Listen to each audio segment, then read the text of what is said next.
Bueno, buenas tardes. Hoy tenemos una nueva conversación, en esta ocasión con Alicia Coronel Jensen, si no luego me corriges, porque Alicia Coronel es una economista, que yo diría de fusión entre Andalucía e Islandia, lo cual es una visión muy de Relatia. Nos gusta mucho este tipo de ruptura de burbujas, ¿no?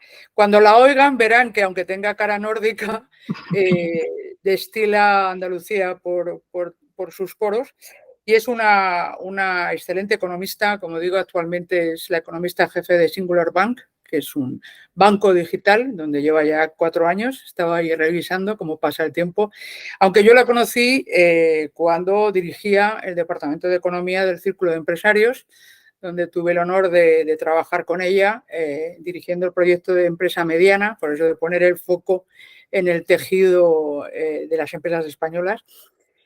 Y como digo, es economista y es doctora en economía por la Universidad CEU San Pablo, donde se licenció en económicas y empresariales, y también ha dado clase en distintas universidades y sigue escribiendo. Y es una mujer muy activa, muy excelente en todo lo que hace, y a la que agradecemos enormemente que nos dedique su tiempo hoy para que nos ayude a navegar en una materia que, bueno, yo, como el editor jefe de Relatia, que nos acompaña, Juan Torregrosa, somos apasionados por educación, porque somos economistas, pero también por pasión, ¿no? Porque nos ayuda a entender la realidad en la que nos movemos. Bueno, sin más pormenores, bienvenida, Alicia. Muchas gracias. Muchas gracias a vosotros, por favor, Elena, y al contrario, es un placer y el honor es absolutamente mío de poder compartir con vosotros reflexiones y que también me alumbréis en estos tiempos de que yo hemos acuñado aquí como una era de volatilidad, ¿no? Es mi última columna en actualidad económica. Yo creo que estamos en un entorno de nuevos paradigmas, una nueva era, donde hemos dejado esa era de la moderación, ¿no?, que caracterizó, yo creo, todo lo que ha sido el entorno socioeconómico desde la caída del muro de Berlín a lo que tenemos ahora, ¿no?, marcado por grandes tensiones geoeconómicas. A mí me gusta hablar de geoeconomía ya, no separarlo, y también pues de profundas transformaciones en torno a lo que hemos acuñado aquí como las 5 Ds, que son la digitalización, la descarbonización, la desconfiguración del orden internacional como lo entendemos, la desglobalización, con ese proceso de desglobalization, y por último, un nuevo patrón demográfico, ¿no? Y en este contexto creo claramente que vamos hacia una nueva era y tendremos que ver cómo evolucionan no solamente estas dos guerras que tenemos, ¿no?, en dos zonas estratégicas, como es la guerra de Ucrania y entre Israel y Hamas, sino también cómo van a evolucionar la inflación, los populismos e incluso también esta nueva situación, ¿no?, desde el punto de vista tecnológico, para saber hacia qué entorno va a ir el crecimiento económico, ¿no?, a qué era se va a parecer de otras que hemos vivido anteriormente. Wow, pues nos has dado una agenda que coincide bastante y con muchos más temas de lo que es la agenda de Relatia. Está muy bien, porque esto de las 5 Ds te sirve de regla mnemotécnica, y es verdad que nosotros tenemos como reto para este año la demografía, ¿no?, en un sentido muy amplio y no meramente. Estuvimos hablando el año pasado del reto rural por la despoblación, pero bueno, es verdad que eso es un tema monográfico al que te invitaremos el año que viene para que nos des, si quieres, un poco el marco macro, porque yo creo que es muy poliédrico y muy trascendente. Estoy muy de acuerdo, ¿no?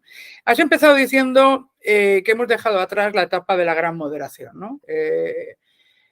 Son términos que efectivamente ya se han consolidado, se han acuñado, y una de las características venían dadas por la estabilidad, ¿no? Una estabilidad en precios y una, digamos que, hombre, por barrios, por decirlo de una manera. No en todos los países se producía así, pero digamos que había una gran moderación en términos globales.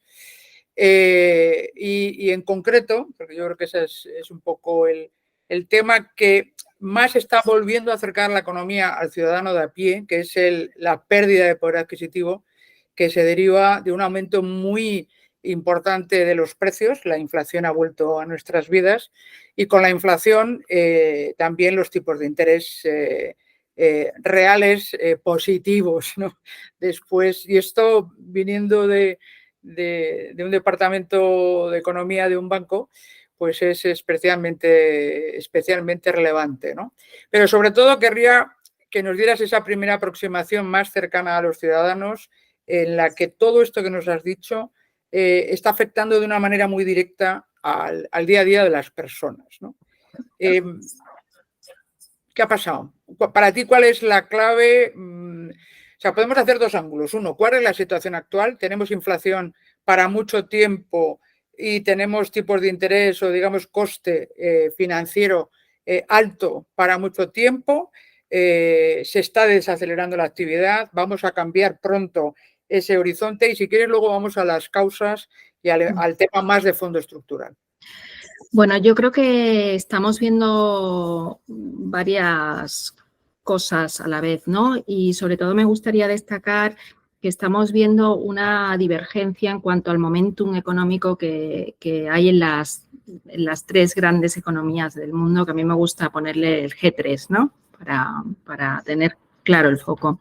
Ya tenemos esa constatación de cómo en la eurozona estamos transitando hacia un escenario donde es probable que vayamos a una recesión moderada, porque no hay que olvidar que aquí se está produciendo un paradigma en el mercado laboral, que esa falta de trabajadores, esa retirada de los baby movers, ¿no?, progresiva del mercado laboral, pues está de alguna forma pues dando lugar a que, a pesar de esas tensiones inflacionistas que estamos viviendo, ¿no?, y hemos visto en máximos, y ese endurecimiento tan acusado, ¿no?, que es el mayor ciclo de endurecimiento de la política monetaria desde los 80, pues no ha tenido consecuencias en el mercado laboral por el momento, ¿no? Y yo creo que aquí se ha mezclado ese efecto que a mí me gusta llamar efecto psicológico post-COVID, ¿no? Esa necesidad que teníamos todos de recuperar el tiempo perdido, de la sensación de tengo que revivir, ¿no? O disfrutar de todo eso que me ha quitado la pandemia, ¿no? Incluso esa sensación de, oye, a vivir que son 2 días, ¿no? Y encima, a raíz de la guerra de Ucrania, pues como que no acabas de ver, ¿no?, pues que vas a un entorno cierto, con certezas, ¿no?, aunque siempre hay incertidumbre en nuestras vidas, que había antes de la pandemia, ¿no?, porque había esa época, como decías tú, de cierta moderación, de precios muy bajos, tasas de crecimiento pues bastante anémicas ya en el caso de las economías avanzadas, pero bueno, y las tensiones geopolíticas entre Estados Unidos y China es verdad que habían repuntado, pero estaban muy acotadas, ¿no?, desde mi punto de vista. Bien. Entonces, sí que estamos en una fase ya de desaceleración económica, más acusado en la eurozona, y también creo que se está produciendo ya una desaceleración en Estados Unidos a partir de este trimestre. Hemos visto un tercer trimestre muy positivo en la economía estadounidense, pero ya estamos viendo señales de que va a producirse una ralentización económica mucho más acusada, porque ya estamos viendo un deterioro del sentimiento económico de los estadounidenses y también un repunte de las expectativas de precios. Y en un contexto donde las tensiones salariales siguen siendo superiores a lo que había antes de la pandemia y están todavía lejos de esas tensiones que considera la FED que es consistente con una inflación del 2%. Con lo cual, yo te diría que sí que hay riesgo de recesión económica en la eurozona, que Estados Unidos puede ir a un aterrizaje suave si no vamos a una escalada de otros riesgos que hay y que, si quieres, luego comentamos, y que la situación en China pues es de una desaceleración económica, un estancamiento económico, y que eso está llevando al gobierno chino a acelerar todo tipo de paquetes, ayudas para intentar lograr este año situar el crecimiento en ese objetivo del 5%.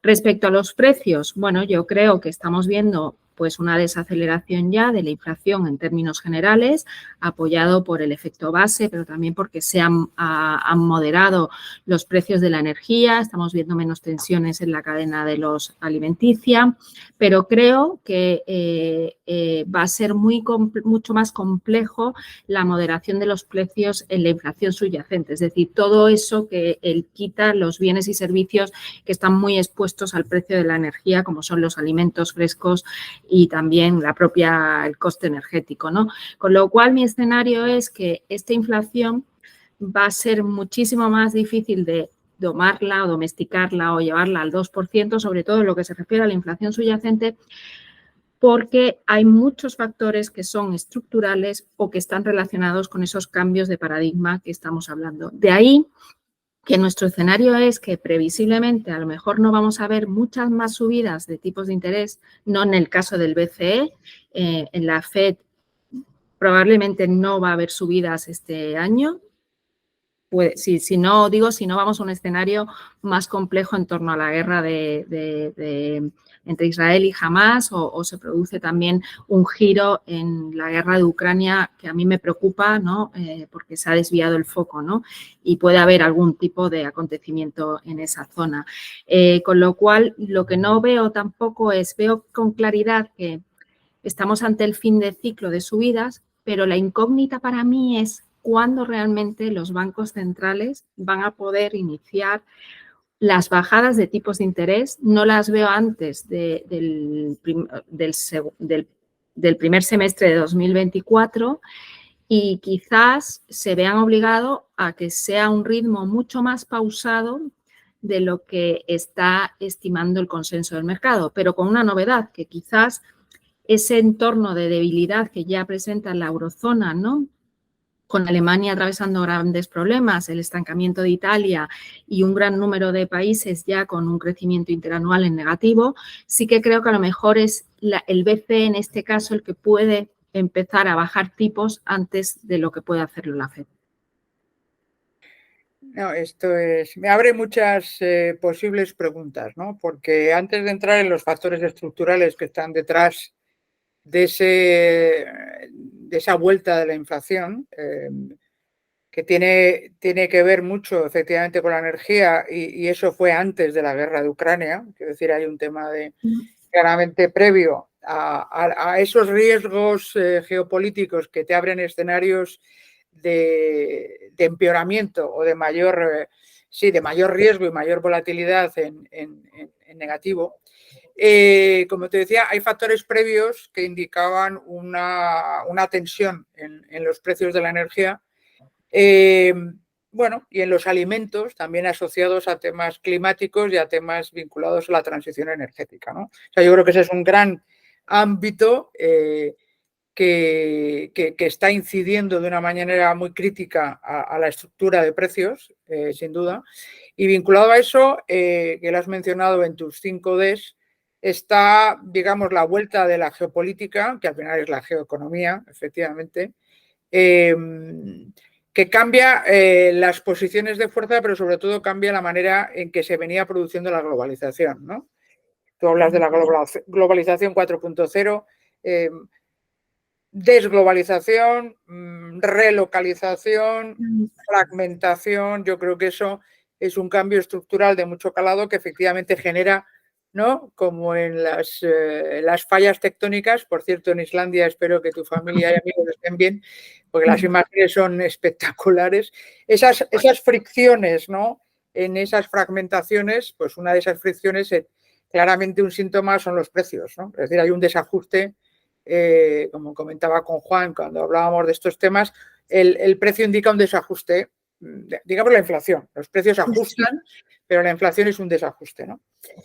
Entonces, en este panorama que estás planteando de cierta, bueno, ralentización, con muchas incertidumbres, de precios más altos a los que estábamos acostumbrados y unos tipos de interés claramente mayores de los que estábamos acostumbrados, con muchos riesgos, el panorama aquí que me surge en términos de política económica en lo más inmediato es cuál es el papel de la política presupuestaria, porque ¿no? Esto del policy mix ha pasado a la historia.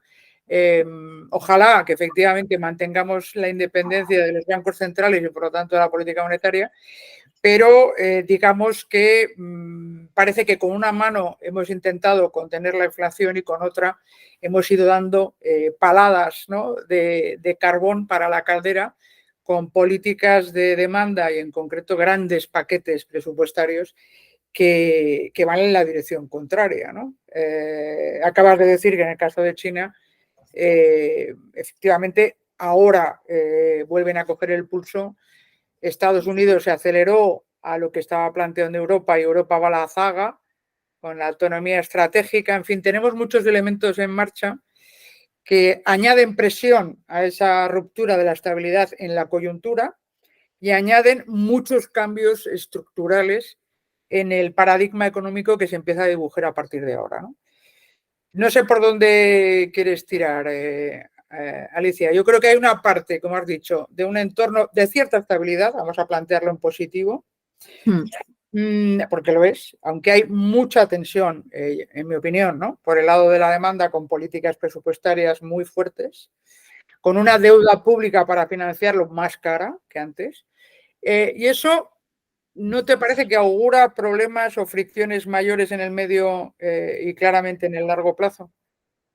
Pues efectivamente sí que lo veo así. Yo creo que en esas 5 Ds que te señalaba hay una sexta que cuelga, que es el nivel de endeudamiento, ¿no? Y esto es un mal que aqueja no solamente a España, a los países del sur de Europa, a Francia también, pero también incluso a Estados Unidos, ¿no? Con ese riesgo que hay ya no solamente de si finalmente logran un acuerdo o no presupuestario, si se les revisa por otra agencia de calificación su rating crediticia, pero es que a mí me preocupa sobre todo esta crisis de liderazgo que tenemos a nivel global, sobre todo en las economías, que deberíamos de estar lanzando señales, ¿no?, de qué es lo que hay que hacer, de la total ausencia de reformas estructurales por el lado de la oferta. Yo creo que aquí hay una palabra totalmente olvidada para luchar contra la inflación. Tú decías que soy dual, no solamente por nacionalidades, sino porque soy hija de empresario. Y si algo viví de pequeña en la crisis es la segunda del petróleo, porque aunque nací en la primera, la que me acuerdo es la segunda, era la lucha constante de esos empresarios para mejorar la productividad y poder evitar pues mayores efectos de segunda ronda o eso que es tan indeseable como que se produzca una espiral precio-salario. Y aquí nadie está hablando de productividad. Claro que tenemos que asegurarnos la seguridad estratégica en un mundo que se está fragmentando entre el norte global y el sur global, con esas tensiones entre China y Estados Unidos. Efectivamente, tenemos que dar paso, tenemos que reconfigurar nuestra política agraria, la minera, energética, pero es que tenemos que reformar nuestros estados de bienestar. Quizás si nos planteáramos con decisión que hay que reformarlo, que hay que a lo mejor introducir pues más corresponsabilidad, copagos, ¿no? O una eficiencia mayor del gasto hacia esas áreas que efectivamente nos van a ayudar a luchar contra estos nuevos tensiones estructurales que tú comentabas, ¿no?, en torno a los precios, pero sobre todo van a hacer que las economías sean mucho más productivas y más competitivas y podamos adaptarnos a esas transformaciones que vienen tecnológicas, climáticas, ¿no?, también sociales, pues yo creo que mientras no se toque eso, vamos a ir, pues la política económica va a seguir sin dar respuesta realmente a lo que necesitamos, ¿no? Y en este sentido... Pero no crees, sí, perdona que te interrumpa, pero no crees que, y se pone mucho la comparación porque es cierta, de la reacción que ha habido ante una crisis tan global y tan descomunal y tan trágica como fue el COVID, la respuesta de los gobiernos frente a la respuesta que hubo en la crisis de Lehman Brothers, la gran crisis ¿no?, que dices, hombre, fue el austericidio. Cada uno podemos opinar lo que queramos, pero es evidente que hubo una limitación a la hora de afrontar la crisis por la parte de la política presupuestaria frente a una huida hacia adelante en el caso del COVID, en el que se paró la oferta y aquí la demanda se mantenía, pues eso, a través del presupuesto público, y que esa huida hacia adelante se ha mantenido. Otra cosa es que, claro, por eso el tema de la deuda, ¿no? La huida hacia adelante es posible cuando te puedes financiar a tipos de interés negativos, ¿no?, reales. Eso a lo mejor no es posible. Digamos que aunque ahora estamos en una oleada de intervencionismo en el que de alguna manera el parón de la globalización o digamos el retroceso o la reglobalización en clave a caballo de la autonomía estratégica, lo que está primando es la resiliencia, la autonomía estratégica. Y eso, digamos que lo justifica todo, ¿no? Justifica el endeudamiento, justifica la política presupuestaria y efectivamente nos olvidamos de los fundamentos, ¿no? Que nos recordaba hace poco, que también lo estuvimos comentando en Relatia, The Economist, ¿no? Cuando hablaba del Homeland Economics y recuperaba un poco los fundamentos. Entonces, no, hombre, no nos olvidemos que lo estás ahora haciendo tú, ¿no? Es decir, la política económica, por un lado, es política monetaria, pero también es política presupuestaria y fiscal y política de oferta. La política de oferta se ha olvidado porque lo que estamos ahora planteando es no reformar, sino duplicar, triplicar o cuadruplicar la oferta en detrimento de claramente la eficiencia y la productividad, ¿no? O sea, tenemos ahí una tormenta bastante compleja, ¿no? Entonces, según lo que nos comentas, Alicia, digamos que hay que recuperar, y yo me parece muy bien que lo hagas y con la autoridad que desde luego tienes y con todo mi admiración y respeto, hay que recuperar la agenda de lo que debe ser la política económica.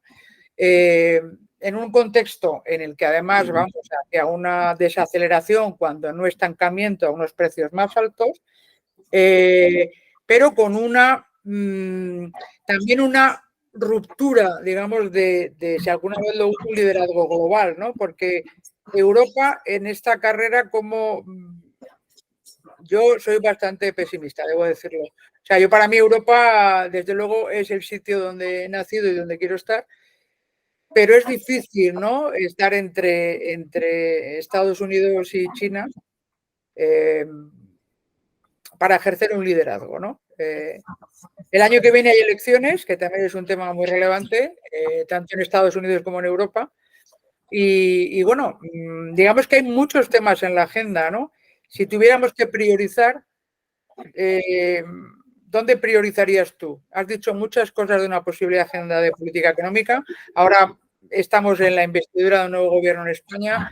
El año que viene tenemos un nuevo gobierno en las instituciones europeas. ¿Cuáles serían para ti las prioridades, ¿no? Por ordenar un poco un debate que nos lleva mucho. Pues la primera prioridad creo que sería la responsabilidad de los líderes en alejarse del populismo. Creo que el problema es que en esas ayudas fiscales que yo creo que durante el COVID fue necesario adoptarlo porque estábamos en una crisis desconocida con una perturbación de oferta muy elevada, yo creo que eso era necesario, ¿no? Pero yo creo que hay que como hacer un poco de autocrítica y sacar lecciones tanto de la crisis de la pandemia, tanto de la guerra de Ucrania, como de lo que pasó en la crisis financiera. A mí no me gusta comparar las crisis porque normalmente las causas no son las mismas, ni los actores son los mismos. Con lo cual yo creo que hay que dejar el populismo, evitar caer en un riesgo que hay muy grande, que es la regulación excesiva, que estamos viendo que va en detrimento de Europa. Digo, la regulación excesiva no quiere decir que no haya regulación, pero que no sea un lastre para las empresas, para la innovación, para la colaboración público-privada. Y luego creo que no se solucionan los problemas de endeudamiento que tenemos aumentando la presión fiscal per se. Si no hay y por eso soy una gran defensora de que si Europa quiere liderar o formar parte de esta nueva era, que va a ser clave por su posición geográfica, porque hay un tema que nosotros no solemos hablar en España, que es ese deshielo que se está produciendo en el Ártico y esa ruta que se abre y todos los recursos que hay ahí y cómo cambia también la seguridad europea respecto a Rusia y China hacia Estados Unidos, cómo Estados Unidos se puede quedar mucho más descubierta, digo, en términos de defensa de lo que ocurrió en la Segunda Guerra Mundial, pues creo que o reinventamos el estado del bienestar, lo reformulamos, para mí esa sería la gran reforma estructural que tiene que hacer Europa, aparte de realmente diseñar una estrategia común sobre qué Europa queremos ser y cómo queremos liderar los temas claves que tú has citado, como la digitalización, la descarbonización, porque al final cuando veo los planes de recuperación Next Generation, la base, el concepto me parece que está muy bien, pero echo de menos que eso se haga a nivel europeo, que haya más guidance, porque todos no partimos de las mismas ventajas competitivas o comparativas, me da igual cómo lo expreses, ¿no? Y no partimos de los mismos problemas estructurales como países, ¿no? Entonces, ahora nos encontramos en un marco donde Alemania sí que tiene capacidad para introducir un paquete de ayudas fiscales, ¿no? Porque a pesar de que entren las reglas fiscales para apoyar su industria ante el reto energético, y aquí nos encontramos en España con que no tenemos ese margen de actuación porque, desgraciadamente, no hemos recibido la presión o no hemos considerado como país que era importante pues, hacer ese proceso de consolidación fiscal durante los años de bonanza anteriores a la pandemia.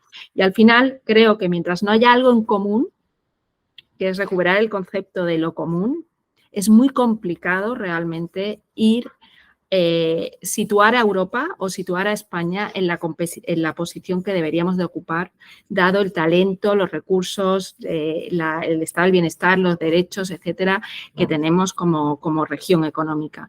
Y eso sería para mí lo clave, pero es difícil. A lo mejor es demasiado etéreo. No. Me pasa que yo creo que este planteamiento, que comparto en gran medida contigo esa visión,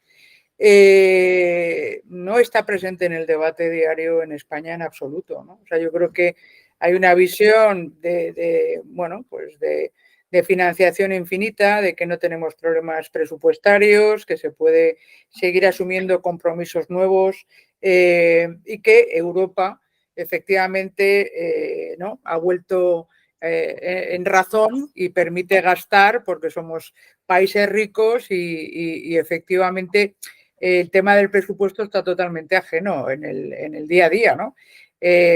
Por eso a nosotros en Eslate nos interesa un poco traer los temas que están fuera y que no estamos percibiendo en el día a día. En el día a día lo que a la gente le preocupa, a mí también, que veo los presupuestos familiares, es que hemos tenido una pérdida de poder adquisitivo. Es verdad que ha habido una pérdida también, si quieres hacer un poco la trayectoria de estos años, ¿no? De España y de Europa, una pérdida de renta per cápita relativa, ¿no? Es decir, hemos perdido... Pero estos debates no están en el día a día en España, más allá de los medios especializados económicos, no existe para nada una percepción de restricción por parte de Europa. Al contrario, ¿no? Digamos que la agenda que estamos aplicando es una agenda europea y lo que nos dices es que realmente no hay una agenda europea como tal, eso es lo que me estás trasladando, o no la suficiente, aunque yo creo que no la hay lo suficiente. Yo creo que deberíamos estar en un marco que fuéramos a reglas fiscales comunes, a una fiscalidad más común, competitiva, digo, a nivel europeo. Y también creo sinceramente que hay tantas buenas prácticas de países miembros de la Unión Europea a adoptar, ¿no? A copiar y a unificar, que a lo mejor si hiciéramos eso, pues conseguiríamos, ¿no? Paliar todos esos problemas presupuestarios que tenemos, sentimiento más de unidad y realmente el ciudadano europeo vería cuál es el proyecto común de Europa. Y sobre todo en países donde desgraciadamente estamos viendo que el populismo no acaba de irse, que es un problema que estamos viviendo en las democracias liberales y que creo que hay temas que abren incógnitas. Hablábamos de la inteligencia artificial, pero también estamos viendo que esa inteligencia artificial abre múltiples posibilidades desde el punto de vista de creación de empleos, de productividad, de bienestar, pero también es un riesgo para si me lo permitís, la verdad o lo que es la realidad, ¿no? Y eso puede erosionar todavía más la calidad de las democracias liberales. Y como soy una gran defensora de lo que representan esas democracias, lo que es Europa, creo que cuando hay algo común, y creo, y recomiendo un libro, el último libro, uno de los últimos libros de Jared Diamond, de cómo los países superan las crisis, y no son crisis económicas, son crisis diversas de identidad, de cómo dejan de ser colonias y tienen que adaptarse. Es una frase que para mí lo engloba todo, que es el propósito común. Cuando no hay propósito en común, ya sea a nivel país o a nivel Europa, creo que es muy difícil competir en un mundo donde hay dos potencias, que es Estados Unidos, que tiene muy claro su política exterior, su modelo de crecimiento, que tiene la flexibilidad para reaccionar y reinventarse en cada crisis. Lo hemos visto en la crisis financiera, con el COVID, etcétera, con sus luces y sus sombras, como todo país y como toda persona. No hay sociedades perfectas, pero también estamos viendo cómo en China hay una hoja de ruta, ¿no? Llámense planes quinquenales o un propósito, ¿no? Que es hacerse la nueva potencia hegemónica. Y luego estamos viendo países que también empiezan a emerger con fuerza y que nos deberían hacernos replantearnos cómo los europeos somos incapaces o cómo España no es capaz de ocupar la posición que le toca. Y estoy hablando de India o de Arabia Saudí. Claramente, claramente. No, esto es apasionante y nos daría para mucho, ¿no? Me estoy agobiando porque digo, esto, podemos hacer una nueva serie, no de Netflix, sino de Relatia, hablando de distintas cuestiones que se están poniendo sobre la mesa. Pero bueno, por intentar, o sea, yo creo que hay que romper burbuja, es decir, en el día a día de nuestras sociedades, bueno, yo creo que lejos de irse, está llegando con más fuerza el populismo, porque es más fácil irte a los titulares que desarrollar argumentos. Por eso estas conversaciones más largas, de las que luego podemos extraer argumentos que no solo titulares, son útiles, porque como te digo, es más fácil quedarte con un titular y que sea un titular positivo en el sentido de que no me complique la vida, ¿no? Te compro el discurso porque es más fácil pensar que, bueno, se puede ir gastando, que yo me voy a beneficiar, a que me tenga que ajustar, a que tenga que adaptarme a nuevas tecnologías, a que me tenga que esforzar. Y tenemos un gran reto, estoy muy de acuerdo contigo, ¿no? Pero digamos que hay que volver a explicar por qué es buena una democracia liberal para, digamos, construir un proyecto verdaderamente de progreso, ¿no? Porque también es otro debate, ¿no? ¿Qué entendemos por progresismo? Pero más que irme al progresismo, yo me iría al progreso, ¿no? Dices, ¿y por qué la estabilidad económica y la democracia liberal son dos patas importantes para que la gente en particular o individual pueda desarrollar sus proyectos de futuro, ¿no? Esto yo creo que da para mucho y lo vamos a desarrollar y te podemos invitar en alguna otra ocasión. Pero por intentar fijar esa parte positiva, creo que hay una oportunidad en 2024. Hay riesgos muy importantes que son, para mí, desde luego, las elecciones en Estados Unidos. Es verdad que tenemos un año, pero la evolución de ese año, bueno, pues es bastante relevante. Entre medias están las elecciones europeas y es un momento para, como tú bien dices, pero yo lo quiero plantear como una oportunidad para definir un propósito común, ¿no? ¿Qué es lo que queremos ser en Europa cuando ya se nos ha roto la burbuja absolutamente?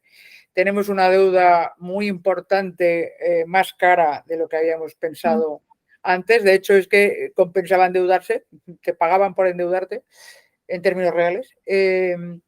Yo creo que hay una oportunidad, ¿no? No es fácil, pero creo que hay una oportunidad en el 2024 para plantear grandes proyectos. Y es verdad que hay muchas, como digo, hay riesgos, hay mucha incertidumbre para realmente acometer un liderazgo en momentos de tanta tribulación, ¿no? Pero bueno, digamos que o sea, me ha gustado mucho todo lo que nos has ido comentando. Vamos a tomar nota de todos los retos y de todos los planteamientos que has hecho.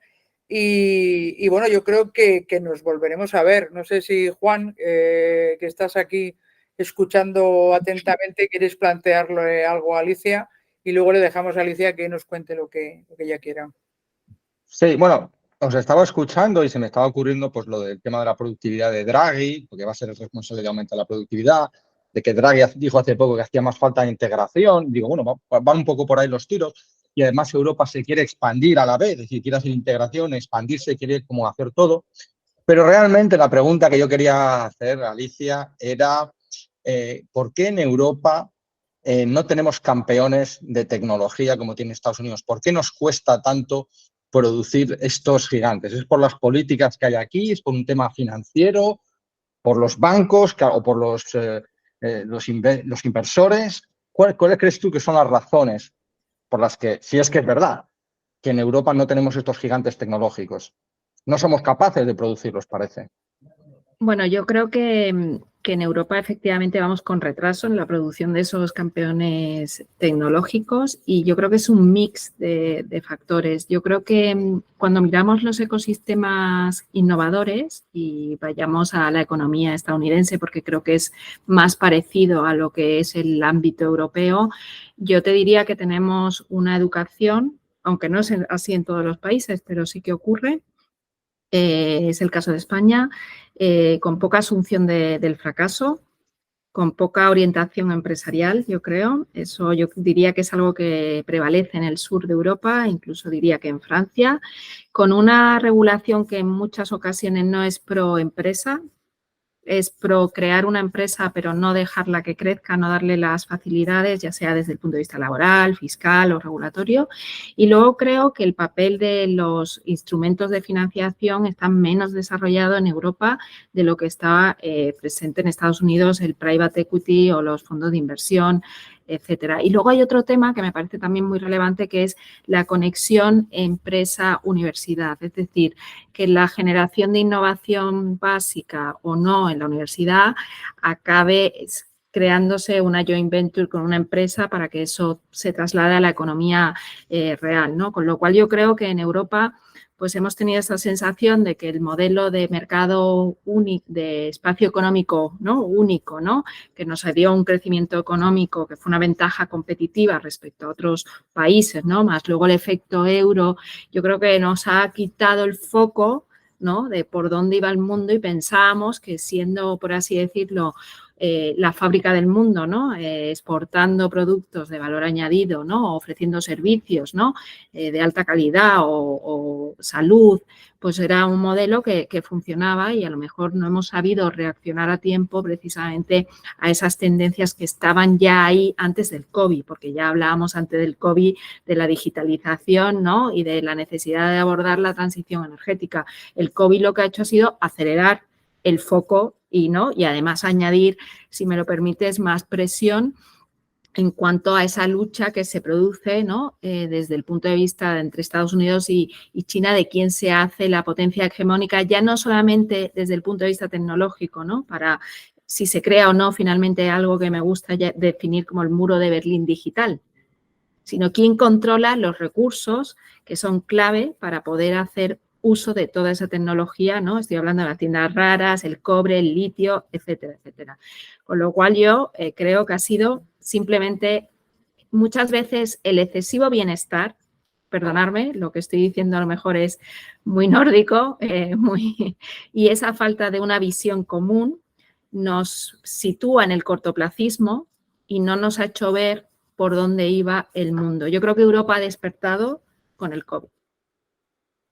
Ha sido como una especie de despertar y yo en eso me siento bastante, no es contenta la palabra porque el COVID no me puede causar alegría, pero creo que uno de los factores positivos que ha tenido la pandemia es que ha conseguido que a Europa acelerara para tomar decisiones comunes como el suministro de la vacuna, los planes Next Generation y para mí eso ha sido algo muy positivo que creo que ha sido algo que ha venido para quedarse. Ahora lo que necesitamos es volver a despertar, que todos seamos conscientes de lo que supone los riesgos geopolíticos que hay en la frontera de Europa del Este, en el Sahel y en el Ártico y que necesitamos poner el foco en que tenemos que crear esos líderes, campeones en ámbitos tecnológicos y de transición energética y aprovechar otros ámbitos que tenemos que van a ser necesarios, como puede ser el agroalimentario, ¿no? La salud, por citar algunos sectores que son clave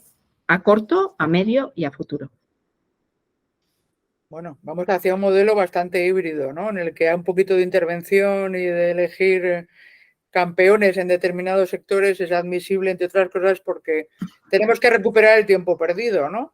Y tenemos que hablar de productividad en otro momento, porque es verdad que la tecnología y la educación y el emprendimiento son elementos críticos en la productividad que en Europa y en la Europa del Sur ha sido bastante deficitaria, ¿no? Porque nuestra relación con la tecnología es manifiestamente mejorable y estoy muy de acuerdo contigo que no se ha favorecido el emprendimiento, al revés. Creo que vamos en una corriente contraria a la figura de la empresa, que en mi opinión tiene que ser protagonista en esa transformación acelerada, ¿no? Pero bueno, este es un gran debate. No sé si nos quieres decir algo más porque no te quiero robar más tiempo. Yo creo que, Juan, de toda esta conversación han salido temas apasionantes, como desde luego que Estados Unidos, cosa que yo creo que ya sabe, está mucho más cerca de Rusia de lo que a veces son conscientes, y si se deshiela el Ártico casi van andando. Porque la Tierra es redonda, aunque algunos lo crean que sea plana, es redonda. Pero salen un montón de temas, Alicia, yo te lo agradezco un montón y no sé si nos quieres cerrar con alguna reflexión o pensamiento o deseo. Creo que es verdad que juntos, o plantear algo desde la individualidad, ¿no? Y estoy pensando en el Reino Unido, en fin, que una Europa cada vez más grande es necesaria para tener una escala y una posibilidad de jugar en esta nueva situación. Y lo de las 5 Ds más 1, que si quieres nos las recuerdas un poco como resumen de la conversación, más allá de lo que nos quieras contar, y agradecerte enormemente tu generosidad. No, al contrario, a vosotros, que para mí ha sido un placer. Y simplemente una anécdota. Efectivamente, cuando pongo el foco en el Ártico, siempre recuerdo lo que me contó mi abuela, que era una mujer sabia islandesa, no es porque fuera islandesa, sino que era una mujer sabia, pero me refiero a mi abuela islandesa. Ella me dio, yo creo que 2 grandes lecciones. Una es personal y es más, no merece la pena. Pero la otra fue que el ser humano cada cierto tiempo tiene que tener un reset.